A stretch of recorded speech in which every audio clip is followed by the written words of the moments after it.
Menjelang putusan Mahkamah Konstitusi yang akan dibacakan besok terkait gugatan batas usia Capres-Cawapres memunculkan banyak sentimen negatif terhadap Bapak Joko Widodo karena beliau menjadi subjek ataupun objek dari semua gugatan hukum ini. Karena apa?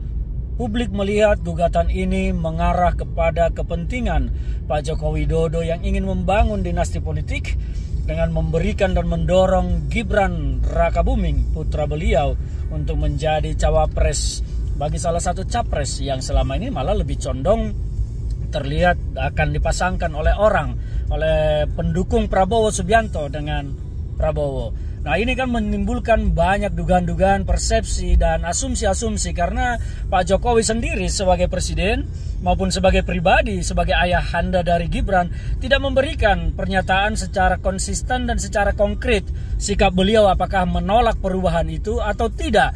Tetapi malah memberikan ruang yang abu-abu dengan menyatakan kalau rakyat menghendaki terus piye. Nah, ini yang saya lihat bahwa sebuah sikap yang sangat membuat kita sebetulnya bertanya-tanya Pak Jokowi ini apakah memang seorang negarawan atau tidak. Kita yang selama ini mendukung beliau dalam pertarungan opini di tengah masyarakat mempertanyakan Pak Jokowi sebetulnya maunya apa, sikapnya apa, apakah memang mendukung Gibran untuk maju jadi cawapres Prabowo atau tidak, atau apa. Ini saya pikir bahwa sesekali Pak Jokowi harus bermain dalam ruang yang jelas seperti hitam putih ya, tidak melulu dalam ruang yang abu-abu. Jawabannya banyak ngambang, banyak memberikan penafsiran sendiri terhadap orang yang mendengarnya, bahkan menjadi isu liar dalam politik.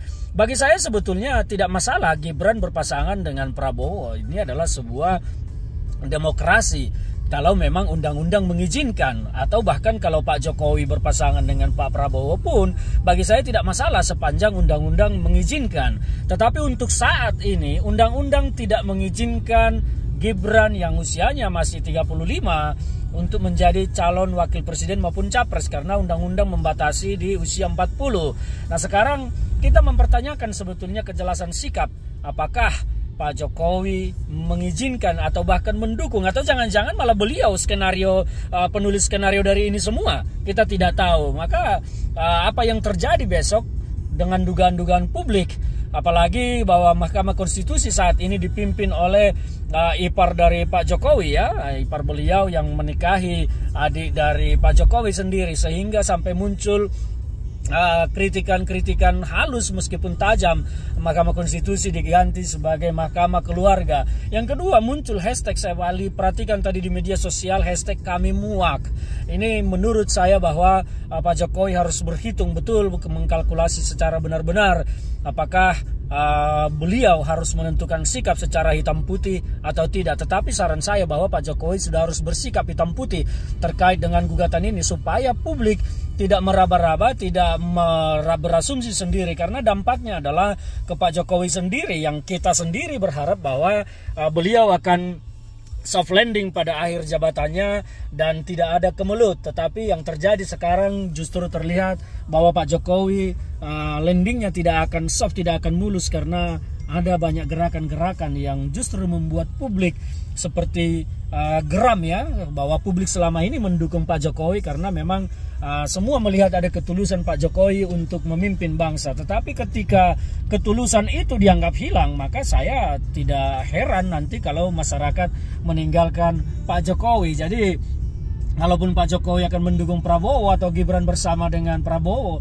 saya pikir nanti itu hanya akan gerbong kosong dan hanya diisi oleh gerbong-gerbong ya segelintir lah yang memang berharap sesuatu dari apa yang dia lakukan. Tetapi bagi kami yang mengedepankan politik kebangsaan, akan melihat Pak Jokowi telah keluar jalur, keluar pakem, bahwa beliau seorang negarawan selama ini yang dianggap layak didukung, akan kehilangan dukungan moral, dukungan dari masyarakat luas, dan beliau akan ditinggalkan. Maka kebersamaannya dengan Pak Prabowo nanti hanya akan bentuk dari gerbong kosong.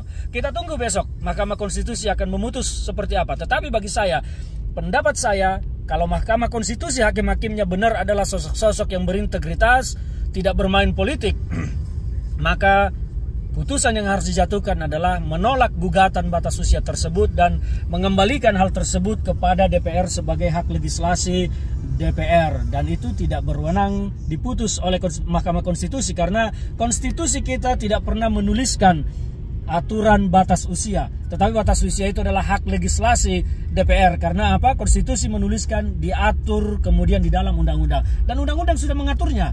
Maka yang berhak membuat undang-undang itu adalah DPR bersama pemerintah, bukan Mahkamah Konstitusi. Mahkamah Konstitusi tidak berhak membuat undang-undang atau membuat aturan. Dia harus dikembalikan kepada DPR dan pemerintah.